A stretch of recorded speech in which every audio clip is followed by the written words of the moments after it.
Assalamualaikum warahmatullahi wabarakatuh. Perkenalkan, nama saya Irmayanti, mahasiswa dari Universitas Cokro Aminoto Palopo. Saya dari jurusan Sistem Informasi Geografis. Di sini saya akan memaparkan materi tentang kartografi dasar, di mana terdapat 6 poin, yaitu 1. Definisi peta, 2. Syarat-syarat peta, 3. Jenis-jenis peta, 4. Simbol-simbol peta, 5. Jenis-jenis peta, dan 6. Pemanfaatan peta dalam kehidupan sehari-hari.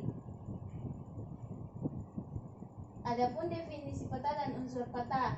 Peta adalah sebuah gambaran permukaan bumi pada bidang datar dengan skala tertentu melalui sebuah sistem proyeksi. Peta dapat disajikan dalam berbagai cara yang berbeda, mulai dari peta konvensional yang bercetak hingga peta digital yang tampil di layar komputer. Adapun unsur-unsur peta yaitu 1. Judul peta, 2. Legenda, 3. Simbol peta, 4. Penunjuk arah mata angin, 5. Skala peta, 6. Lettering, 7. Insert, 8. Garis astronomis dan sumber peta dan tahun pembuatan peta. Next. Syarat-syarat peta. Adapun syarat-syarat peta antara lain sebagai berikut, yaitu 1. Judul peta, 2. Legenda, 3. Simbol peta, 4. Penunjuk arah mata angin, 5. Skala peta, 6. Lettering, 7. Insert, 8. Garis astronomis dan sumber peta dan tahun pembuatan peta. Adapun jenis-jenis peta yaitu menurut isinya peta terbagi menjadi 4, yaitu 1. Peta dunia, di mana peta dunia peta yang menggambarkan bentuk, letak, dan wilayah negara-negara di dunia. Yang kedua itu ada peta korografi, yakni peta yang menjelaskan seluruh atau sebagian permukaan dengan skala kecil. Ketiga itu ada peta topografi, yakni peta yang menjelaskan permukaan relief bumi dengan garis-garis kontur sebagai penjelasnya, seperti jalan, sungai, dan sebagainya. Yang keempat itu ada peta khusus atau peta tematik, adalah peta yang hanya menampilkan sebagian permukaan bumi saja. Berdasarkan skalanya, peta terbagi menjadi 4, yaitu peta kadaster, peta berskala, peta berskala menengah, peta berskala besar, dan peta berskala kecil, di mana peta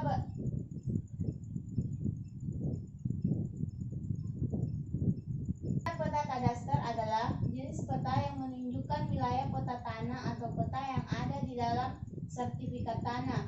Ukuran peta kadaster atau peta teknik ini skalanya antara 1:100 sampai 1:5000. Kedua itu peta berskala menengah, digunakan untuk menggambarkan wilayah yang luas medium seperti kabupaten, kota, atau provinsi Indonesia. Ukuran peta berskala menengah ini skalanya antara 1:250.000 sampai 1:500.000. Peta berskala besar digunakan untuk menggambarkan wilayah yang kecil seperti kelurahan, desa, atau kecamatan. Ukuran peta berskala kecil ini skalanya antara 1:5.000 sampai 1:250.000. Peta berskala kecil digunakan untuk menggambarkan wilayah yang paling luas seperti negara, benua, atau bahkan seluruh dunia. Ukuran peta berskala kecil ini skalanya lebih dari 1:500.000.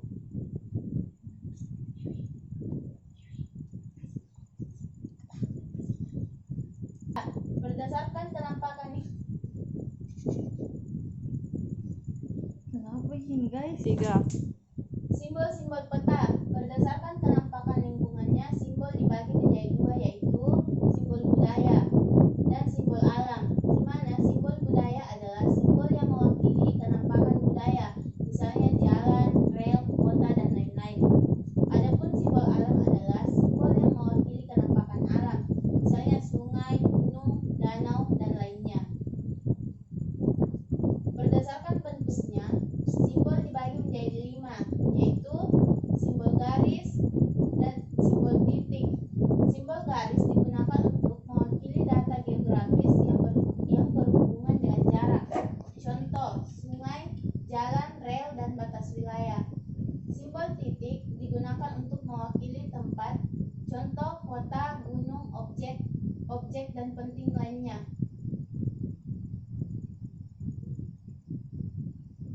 Simbol area digunakan untuk mewakili suatu luasan tertentu. Contoh danau, rawa, sawah, formasi batu kapur, gurun, dan hutan.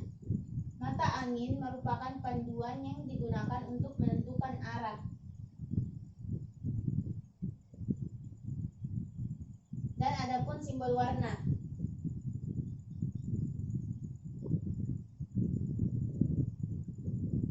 Jenis-jenis proyeksi. Menurut bidang proyeksi, proyeksi zenital atau azimutal menggunakan bidang datar sebagai bidang proyeksi.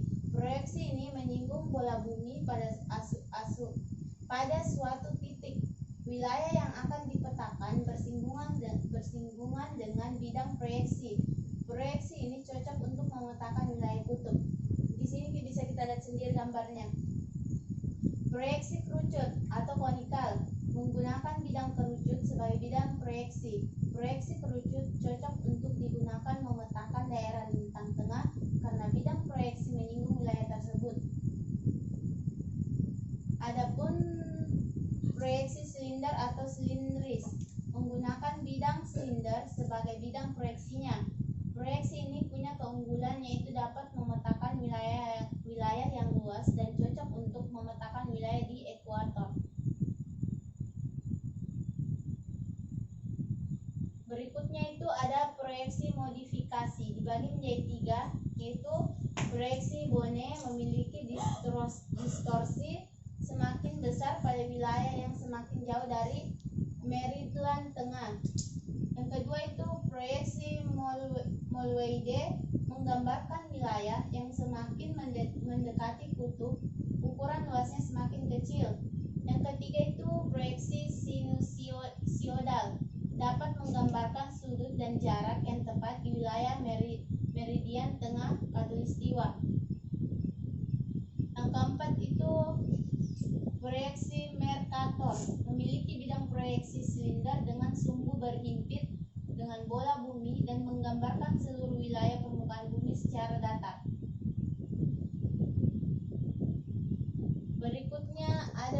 Berikutnya itu berdasarkan sifat asli bumi dibagi menjadi 3, yaitu 1. Proyeksi ekuidsan mempertahankan jarak sebenarnya di permukaan bumi.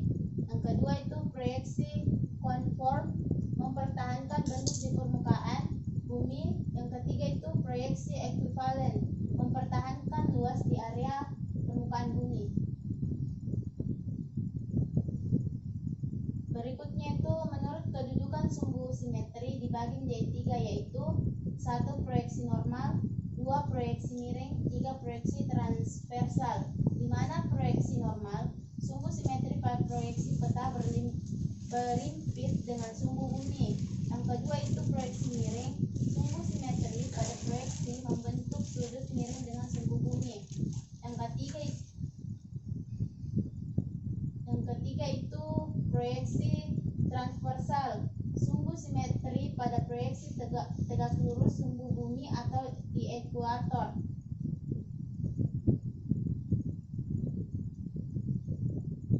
Adapun pemanfaatan peta dalam kehidupan sehari-hari. 1. Itu bidang pertanian. Bidang pertanian merupakan sektor ekonomi yang penting bagi masyarakat Indonesia. Peta penting bagi masyarakat Indonesia. Peta untuk pertanian menyajikan informasi mengenai aspek-aspek yang mempengaruhi aktivitas pertanian. Aspek yang mempengaruhi aktivitas pertanian contohnya jenis tanah, curah hujan, morfologi, dan jenis vegetasi. Setiap aspek tadi dapat dipetakan sebenarnya karena itu. Yaitu selanjutnya bidang industri. Penentuan lokasi industri dapat menggunakan peta sebagai alat bantu analisa.